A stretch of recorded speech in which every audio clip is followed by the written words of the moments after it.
Hi అండి, అందరికీ నమస్తే. ఇవాళ మన రెసిపీ వచ్చేసి కరివేపాకు పొడి.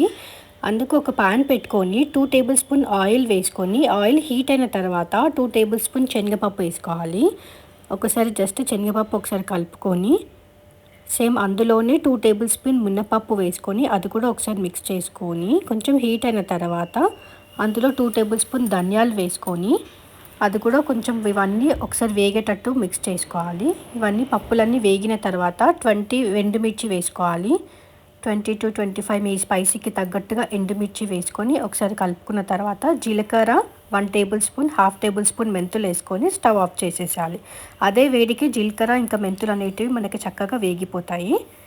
ఇవన్నీ చక్కగా వేగిన తర్వాత ఇవన్నీ తీసుకొని ఒక ప్లేట్లోకి ట్రాన్స్ఫర్ చేసుకోవాలి. సేమ్ ఇప్పుడు అదే ప్యాన్లో 2 టేబుల్ స్పూన్ ఆయిల్ వేసుకొని, మనం ఫ్యాన్కి కడిగి ఆరబెట్టుకొని డ్రై అయిన తర్వాత 1 కప్ కర్రీ లీవ్స్ వేసుకోవాలి. కరివేపాకు లీవ్స్ మొత్తం ఫ్రై అయిన తర్వాత 2 గార్లిక్ మొత్తం పొట్టు తీసేసుకొని వేసుకోవాలి. 2 ఎల్లిగడ్డలు.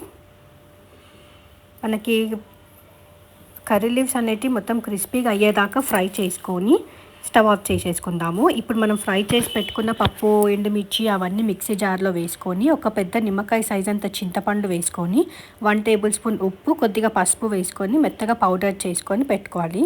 అదంతా ఒక గిన్నెలోకి ట్రాన్స్ఫర్ చేసుకొని, సేమ్ దాంట్లోనే కరివేపాకు వేసుకొని, అది కూడా మొత్తం మిక్సీగా పౌడర్ చేసుకున్న తర్వాత ఆ 2 అంతలో వేసేసుకొని మిక్స్ చేసుకొని ఒక ఎయిర్ టైట్ బాక్స్లో స్టోర్ చేసుకొని పెట్టుకోవచ్చు. అంతేనండి. Thanks for watching.